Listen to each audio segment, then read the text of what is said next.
Welcome to Accelerate B2B. I'm your host, Dominic Canterbury, president of Turbine B2B. We're a digital market agency specializing in business-to-business companies.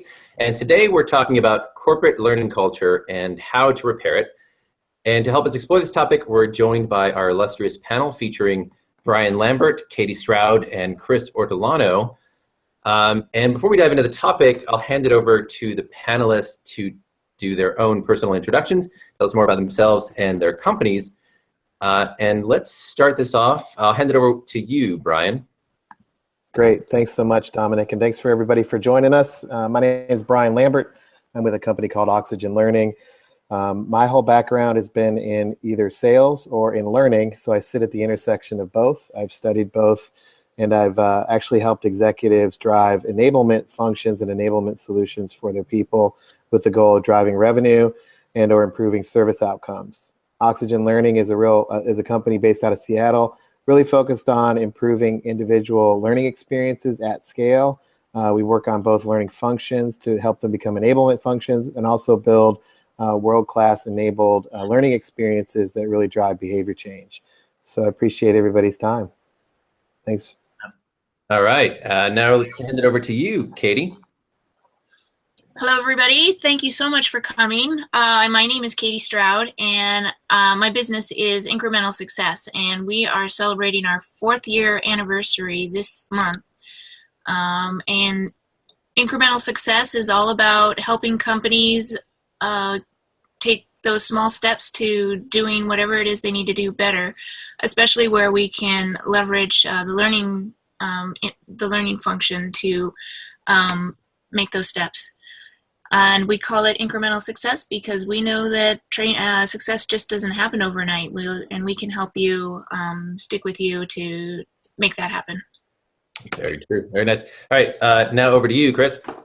Thanks, Dom and Brian and Katie. It's a pleasure to be here on the panel. And Katie, I can't echo that sentiment any further. Success is an incremental process. My role here at DiscoverOrg is a sales productivity partner. And all of my conversations are held with our accounts to help them to further understand their people, their process, and their technology as they embrace more complex sales and marketing solutions. So in particular, I run a program called Tilt. It's a 10-course challenge that asks their inside sales representatives to build a sales conversation framework. DiscoverOrg is essentially a platform for sales intelligence that allows people to really understand the target accounts and the markets that they're working in to be both more efficient and more effective in their sales process. I'm really looking forward to exploring this conversation around corporate learning culture, what's working, what's not, and better questions around repairing it. Thanks, Dom. All right. Well, thank you guys, and thanks for joining us. All right. So let's start off with the 30,000-foot view. With the big, broad question of how would you each define corporate learning culture? Cool. I'll jump in. This is Brian. I'll do a quick version, and I'm sure everybody will build off of it. It's one of those things where I think it progressively illuminates or elaborates depending on who's talking about it. But to me, learning culture has to do with the overall view of learning and development. I think executives are responsible for helping people learn and building environments where they can learn. And I think this phrase, learning culture, is a label for the type of environment that is created by the executive team. Personally, I think learning and development has a huge role in that. I think HR does too, but they don't own it. I think the idea of culture is really the assimilation or the aggregate view of all the shared values and beliefs of the people working in the company. So learning culture to me is more of an outcome of doing everything right. Got it. So how does that, what does that look like on the inside? Like for this is for anybody else on the panel, what does a good corporate learning culture look like? And how do you know when you have one? I'll jump in if that's all right. Yeah. I think we need to start with values. So a colleague of mine, CEO of SalesLoft, Kyle Porter, reinforces his company values every single month with a company-wide breakfast. And they have a metrics report that suggests how well they are reinforcing those values. I think if that is put at the foundation, as Katie likes to say, to create a sort of a groundswell of cultural commonality. It builds a common language around learning. Then we have the potential to build a learning culture. Katie, your thoughts? Yeah, so so a learning culture is everybody working individually and together to move forward toward success, to increasing their knowledge and competence and performance overall, and yeah, finding what those values are really important to figuring out how to make it work for everyone and get everyone on the same page. And one of the things that I like to do to figure out what those values are is it's a source of conflict. I mean, people can have similar values and still be in conflict over different aspects of those values. So to figure out what those are, we need to get them to react to something, and we can have fun doing this. We can sometimes there's something that people don't like very much, something that hopefully you want to move away from, and you can have a sort of maybe it's a product roast, like what is wrong with this product, and get everybody to react to that. And what you see in those reactions starts to paint a picture of the values that created those reactions. Interesting. So that seems like that I like that idea of the product roast, as in all those things that people just don't want to say because everyone wants to try to be positive, but sometimes things need more work. Sometimes things just don't work right. So encouraging that open discussion of tell us what sucks about it. Right? Right. I like how that can create like a more open dialogue in the first place. Right. The more fun you can have with it, the more honest people are going to be, because they're all participating in something that that really allows them to say exactly how they feel. Mm-hmm. Yeah, So, and I think if I could jump in on that, I think there's a lot of great ideas that we could have too. It's almost endless, really, about how do you build community, build an environment that's reflective of the values of the company, et cetera. And I kind of equate it to the idea of going from one country to the next. I mean, there's different, cultures that exist. And for anybody who's traveled or gone to a different part of the United States, we know that there's cultural aspects. And really, it's a feeling, it's an understanding that there are some nuances. And, the culture is represented in the people as well as the look and feel of the environments that we're in. And I think if you look at those two and isolate those, on the people side, culture comes from the people interacting together, to Chris's point about the values and the norms.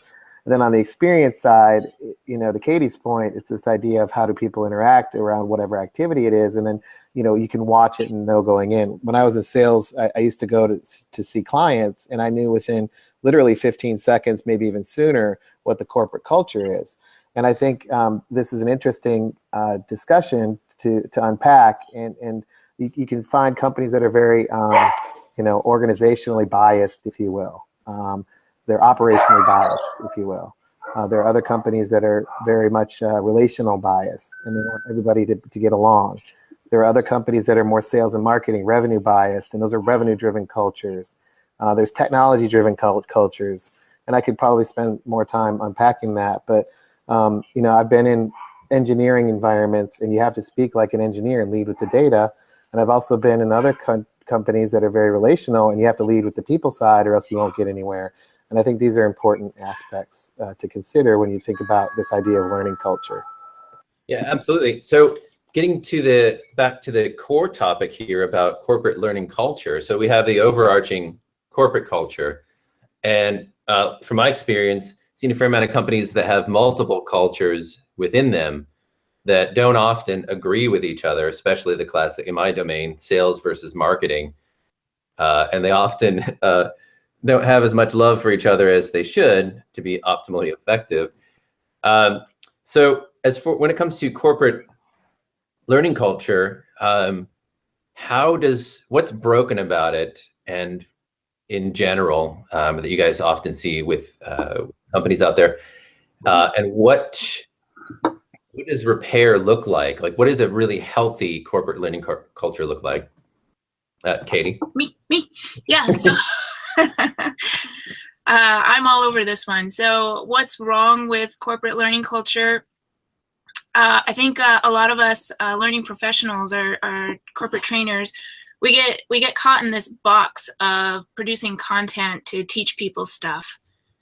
And learning is a lot more than content. Learning isn't anything that we can do on our own. Learning is something that happens personally for each individual, and you can't manage learning because the individual is in charge of that, right? And you can't just count on a bunch of content for people to look at. You're going to have to get in there in the organization. You're going to have to start looking at learning differently. Repairing learning culture today in today's world with all the tools that we've had, the social media, the all the VR and AR, AR being augmented reality, where you can actually use a physical space to trigger learning that is that actually pertains to the job that you're working on in the field. Brian's brought up the environment a couple of times, and there's two senses to that. So there's the environment in a conceptual way, where the feelings and the attitudes and the people around us, but something that gets overlooked a lot is the physical space. The physical space is actually kind of important to building an experience and a culture. If you take a minute and you think about a favorite memory, something that you achieved successfully for the first time, what you experience in your brain is a whole bunch of things. It's an experience. It's the physical space. It's the sounds that you're hearing.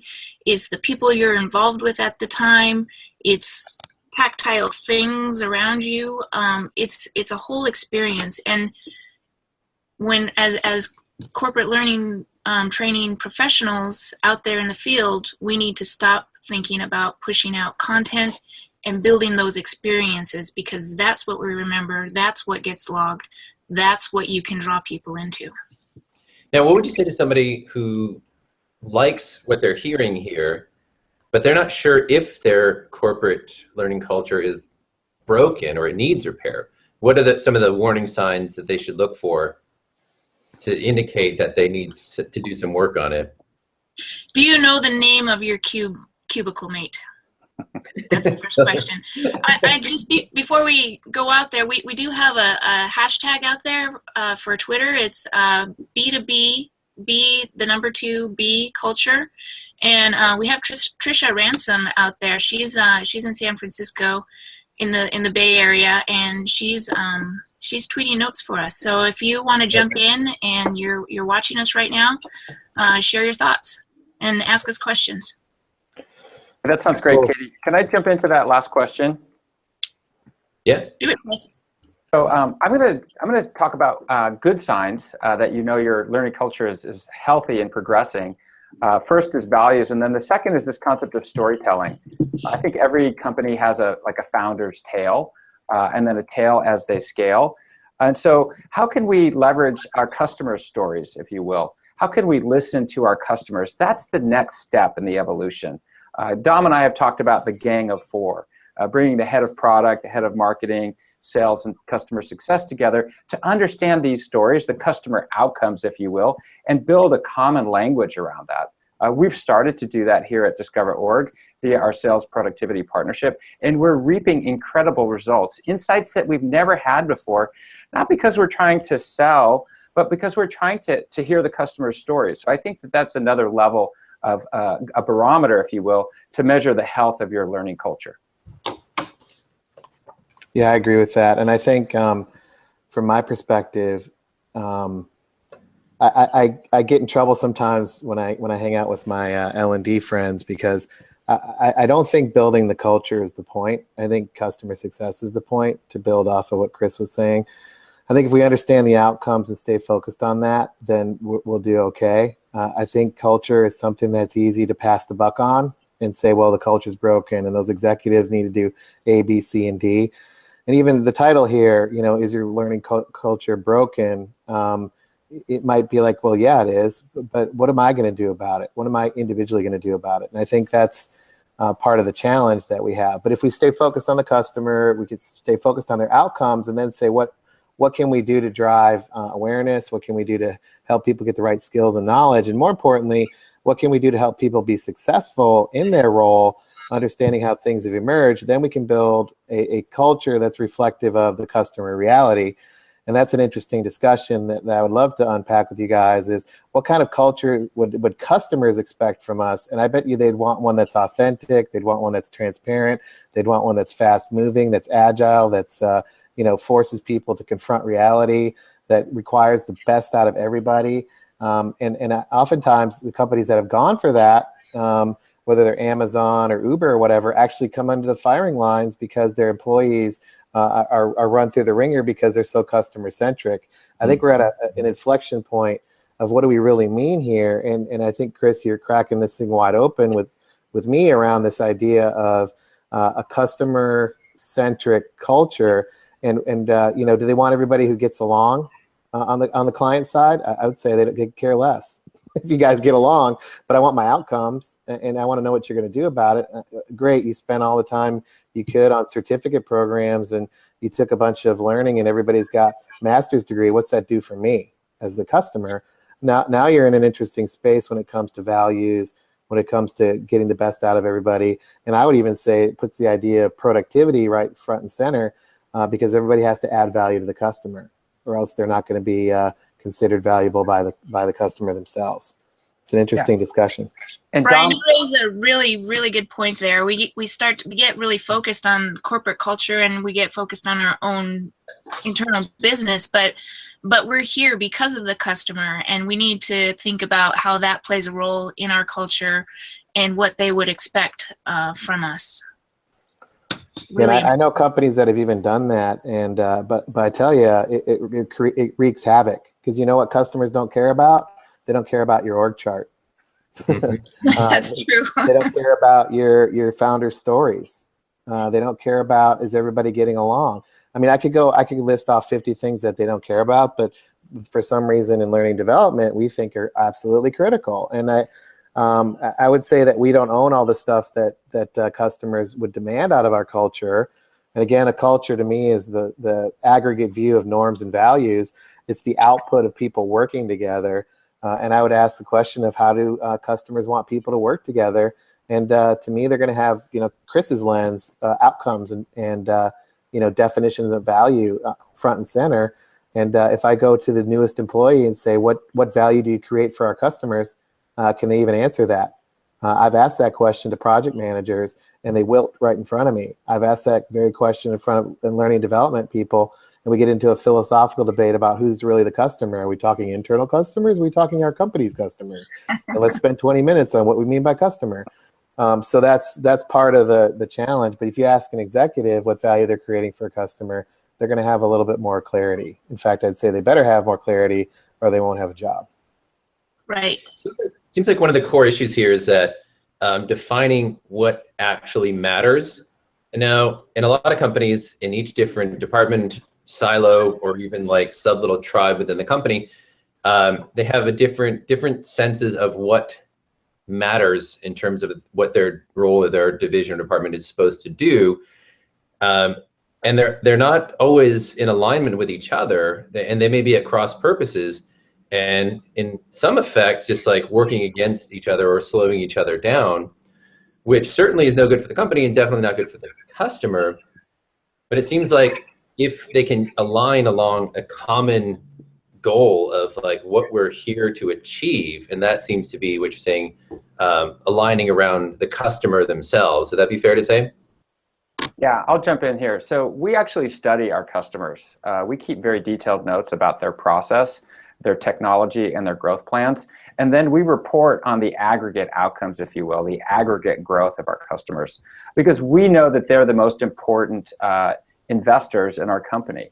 The challenge is that sometimes there's a disconnect, if you will, we assume that we know who our customer is when our customer is in fact changing very quickly. So I think the challenge is to keep up with our customers in a way that doesn't create too much noise and confusion for the other departments who are also really trying to stay focused to their internal roadmaps at the same time. So how do you understand who your customers are? A lot of companies struggle with in terms of who they're targeting in the first place, and then also who they're getting. And also, for those actual verifiable customers, what methodologies or processes can they implement to actually understand them in a way that can translate into something that drives internal culture? So technology provides a number of ways to measure usage inside an application, in-app messaging. There's a lot of technology, but really it boils down to conversations. So I'm on the phone 2-3 hours a day with our customers trying to understand how they're applying our product and what their process is. So I'm in a unique place. I'm a sales productivity partner. My job is to make our customers more successful. So I think we need to look to the role of the learning development officers and see, can we apply learning and development to our customers as well? Yeah. How would you guys answer that? Katie, do you want to jump in? I was just following up on a tweet up here. Can you repeat the question? Oh, okay, I'll jump in. So one of the things that I would say is when you look at this idea of outcomes, which I think, Dom, you mentioned, and then to Chris's point, understanding the customers better, and just for L&D, we're talking about the company's customers. As L&D people, we're often fairly far removed from the company's customers. So I've seen people create customer councils and make sure that L&D has access to that. I've seen L&D folks build a bridge to the sales organization and make sure that their salespeople are able to reflect the customer's reality. I've also seen and been involved in modeling out the customer's roles and making sure you understand their business drivers and then updating those on an annual basis. But all of this is to say that when you look at learning culture against that backdrop, customers would demand certain things from the companies that they're interacting with. And of course, we're in a B2B setting here. I think it comes down to really two things. The outputs of value or outcomes that are valuable to them. And we're in a highly conceptual age right now. A lot of the outputs or outcomes that are valuable to customers are actually intellectual outputs or conceptual outputs in the ability to solve problems that they're highly conceptualized. We're moving out of the very tangible area of value definition into more intrinsic value definitions. When you look at that, then what they would expect out of the culture is, how are you doing in pursuing that outcome as effectively and efficiently as possible? And those are two different words. Efficiently has to do with how much does it cost you to help provide that value, while effectiveness is to what level of quality you're providing it. And if you keep it that simple, there's an outcome that needs to be pursued, and the corporate culture should help people be effective and efficient in pursuing it. Then you start looking at redefining roles, because a lot of the roles have to be redefined. And then this idea of what is culture in general has to shift to one that's perhaps maybe organizationally biased, very operationally centric, based on compliance, et cetera, to one that's more innovative and customer centric, where customers don't care about the org chart. Now, how are you going to organize yourselves, and what roles would provide value to the customer? I think we as L&D have to stop defining culture based on org charts. I think that's if you think about it, org charts as we know them may actually radically shift in the next 5 years. Let's not use an organizational construct to define culture. Let's talk about how people need to work together and what expectations customers would have of them. Now let's take this. Let's go through some examples if we can. What does it look like when a company is doing it really well, and do we have like specific examples we're permitted to talk about without divulging too much? And how do they? There's a good example of a customer service team understanding that, for example, in a call center, that the average handle time should be set a number of seconds. It's not 10 seconds, it's not 800 seconds or 900 seconds. They've actually quantified the business outcome of the average handle time, and let's just pretend it's 700 seconds. Just it doesn't matter what the number is. But then they've actually scientifically studied the learning path of people as new hires to figure out what to get to do, what they need to do to get them to 700 seconds. They've equipped the managers and the coaches to coach people to 700 seconds, and they've done that with a customer-centric lens that's balanced with the idea of getting people off the phone. If you think about that, that's a dilemma, right? We want people to get what they want, customers to get what they want on the phone, but at the same time, we can't have people turning into, counselors and talking about their puppies on the phone because we have to drive a business. What's the balancing act between building relationships and getting customers on and off the phone and getting them what they want? And they've figured out how to do that over the course of actually 3 to 4 years to the point where they actually have that down as a science. Then they've aligned their processes to it, hiring processes, their onboarding processes, et cetera. And any innovation that they have to tie back to that outcome. That team that works on that program is a team that if I were to put you in front of them, you would say that team has a different culture that's very much business centric. At the same time, ruthless on driving out inefficiencies and making sure that people are productive. At the same time, they're so focused on that the corporate culture that they sit within, actually they don't represent that corporate culture, and that's okay. So the initiative has been set up to do what I call inject a healthy virus in a host body that may or may not be trying to kill it.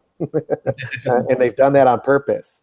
And I think there's a lot of companies doing that, especially legacy companies. They have to do that, I would submit, in order to drive the customer-centric view forward, because the old organizational construct and the skills and knowledge and people is too hardwired, and they're going to have to figure out how to bust up that hardwiring. Somebody should tweet that. What? Inject the healthy virus into the host body trying to kill you. Exactly. Yeah, I mean, we could have a whole podcast on that. When I use that analogy, because I have my PhDs in organization and management, and they give you different systems theories. One of those is a biological kind of system theory. And I think about this idea of, as a consultant, when I go into a company and we're trying to innovate, how do we create a healthy virus and protect the cell wall of the virus, let the good stuff in and keep the bad stuff out, is one analogy. But also, what if you want to overcome the host body? You need a virus that's going to replicate. How do you do that? And you know what? The culture is oftentimes not set up for that. The culture will try to help, but it actually is trying to hurt it. It doesn't realize it. Katie, do you have a specific use case, maybe with a company that you've worked with? And then I also have a company I'd like to refer to as well. For models that work. Yeah, so for a specific example, trying to talk about one that I can.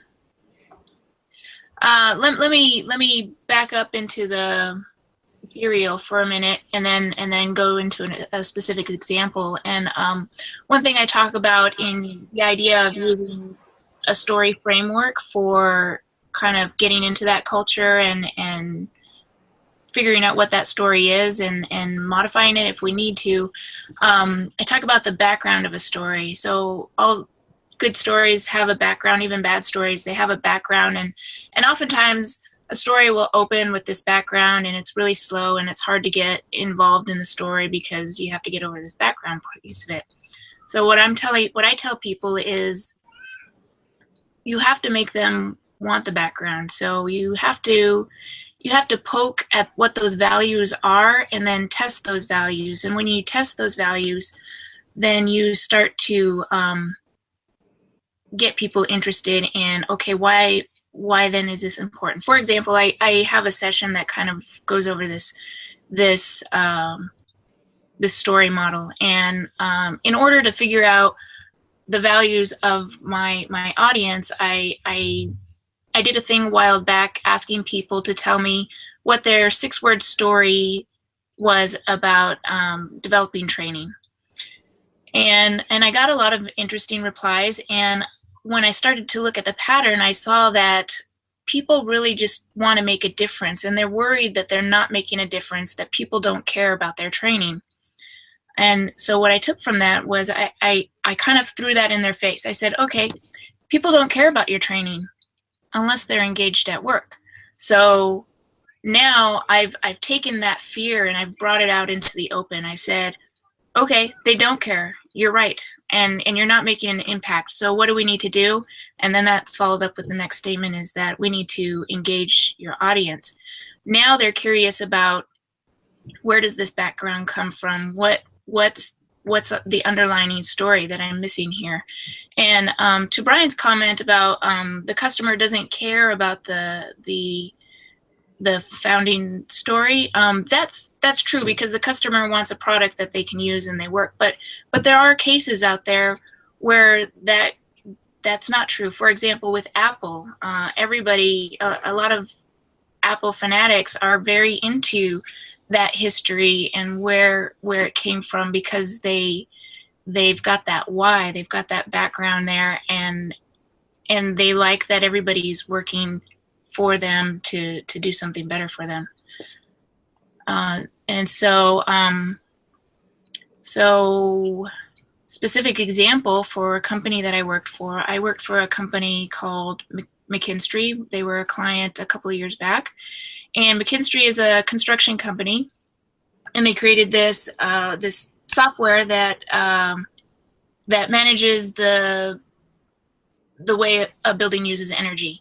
And the way people used to get all this information was they compile all these bills, paper bills that come in the mail, like you used to get. You get a paper bill, and they have to put it all into an Excel spreadsheet, and then they have to kind of use a whole bunch of formulas and whatnot to figure out, how is my building using energy? How can I reduce my bill? And how does this compare to other buildings in the regional area?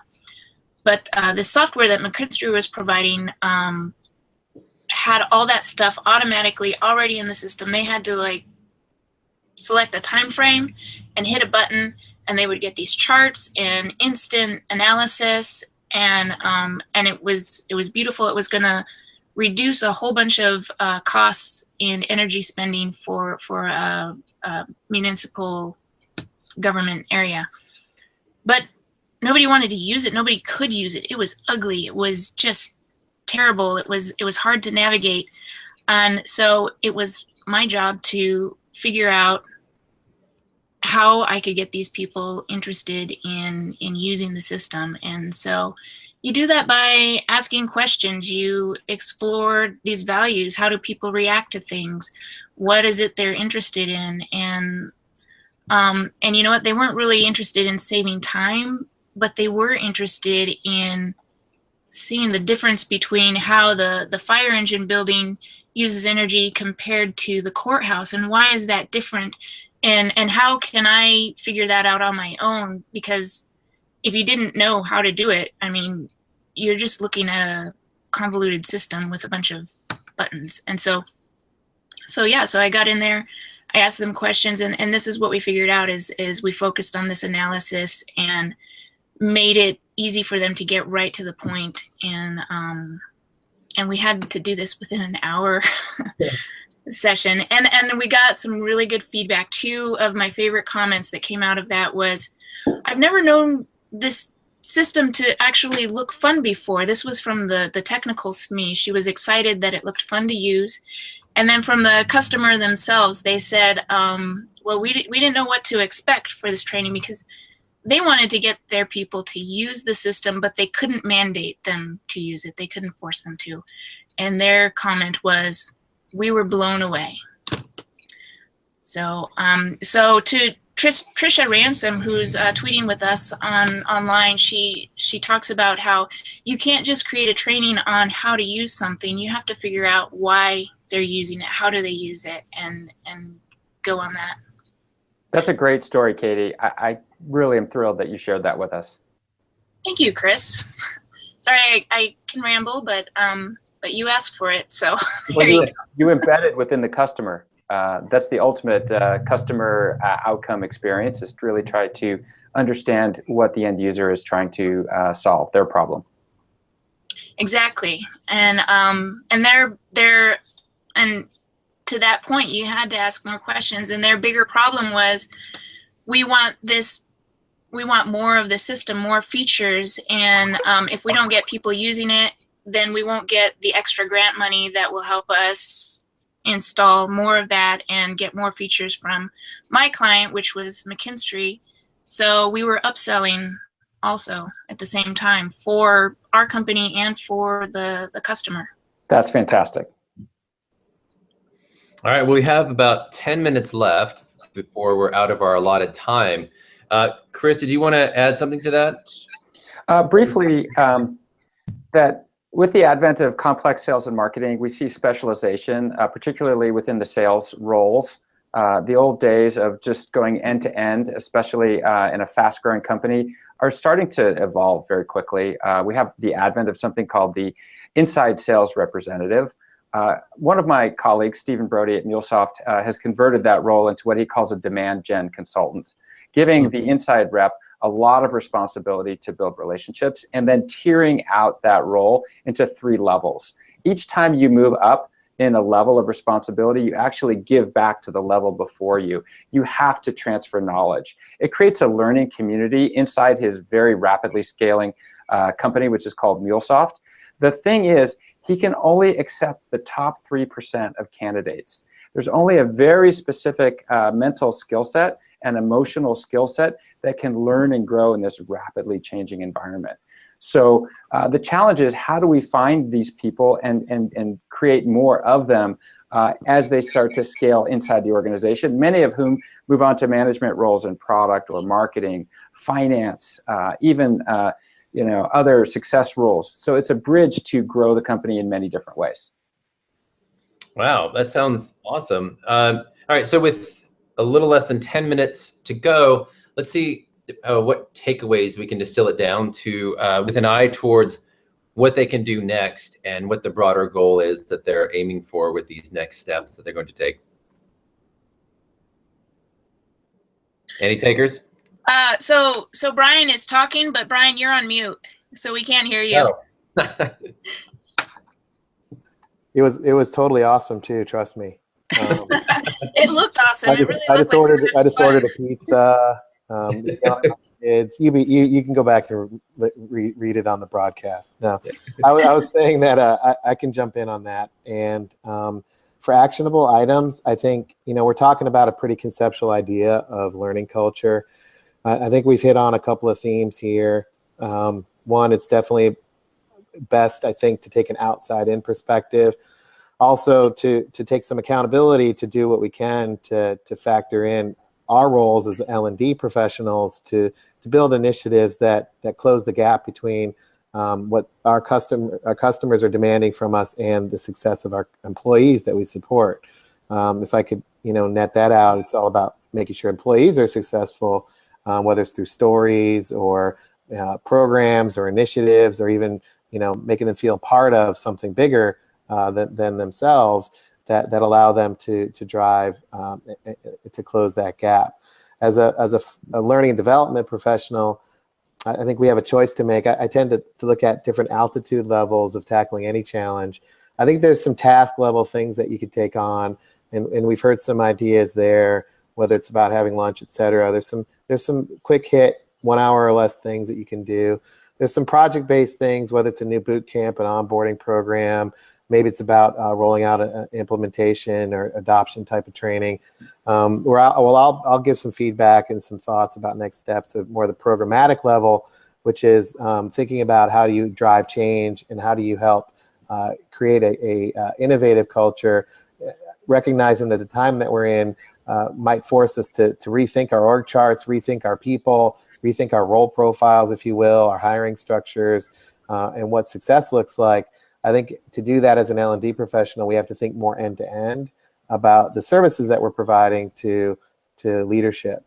And I think if we frame it that way, not so much what actions are you taking, what projects are you implementing, but what service are you providing and to whom are you providing that service, that would be my ask of everybody, is to go spend 15 minutes at a coffee shop, at your desk or whatever, and try to write down and explain. And I would even try to say, develop a sales pitch for the services or service that you provide to leadership in pursuit of this more customer-centric outcome that you're trying to support. Completely. Do you want to add any, Chris? What takeaways do you have? Yeah, so I completely echo your sentiments, Brian, and I feel like this concept of end-to-end services for learning and development is critical to get outside of the silos. But even at a more granular level, I would suggest that we need to trust each other. We need to create an environment of psychological safety. Google has done studies that show that we do our best work when we don't feel like we're working in fear.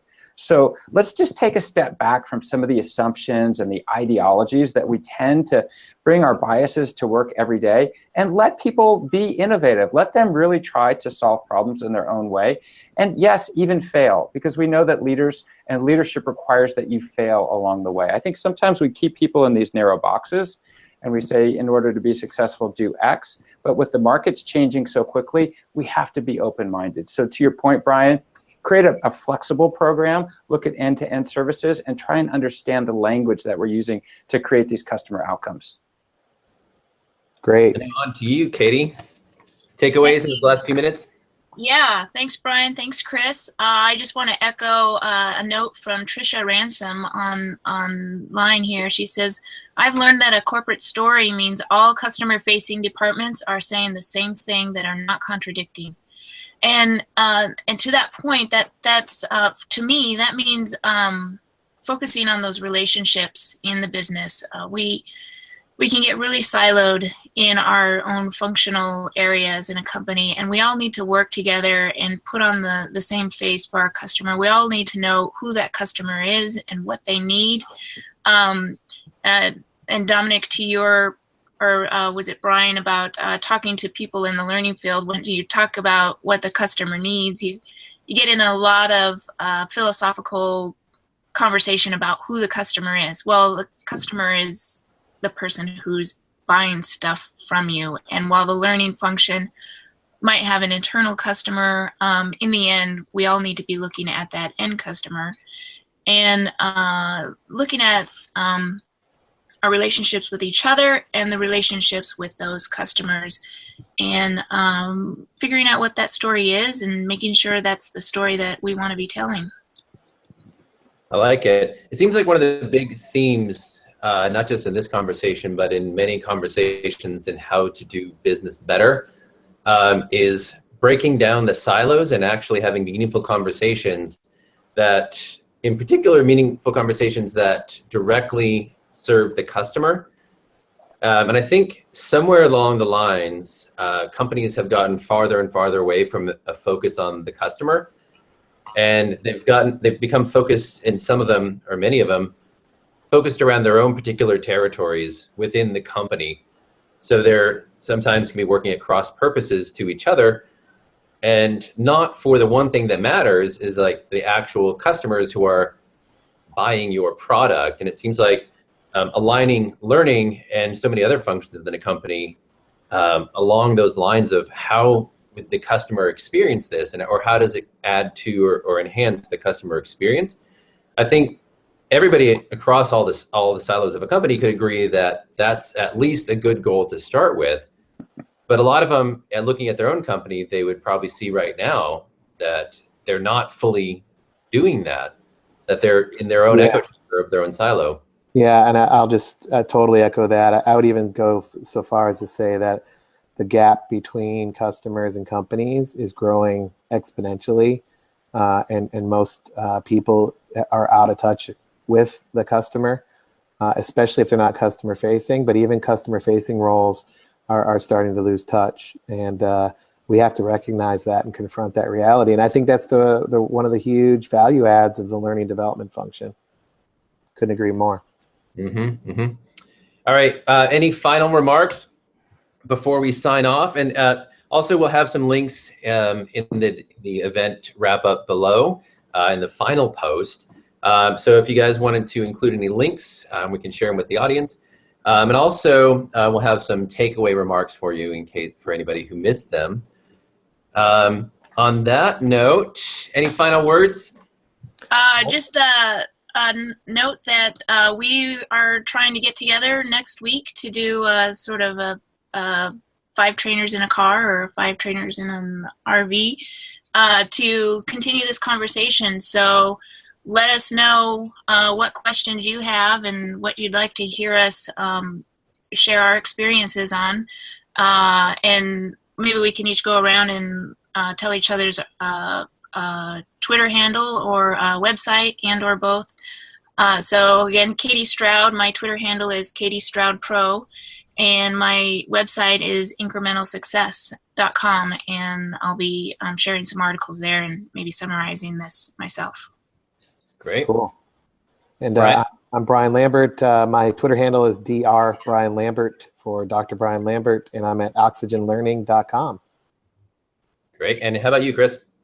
My name is Chris Ortolano. I'm the sales productivity partner at DiscoverOrg.com. That's my URL. And my Twitter is SalesNerdo. That's Nerdo. SalesNerdo, all one Aren't you word. supposed to do this when you say that?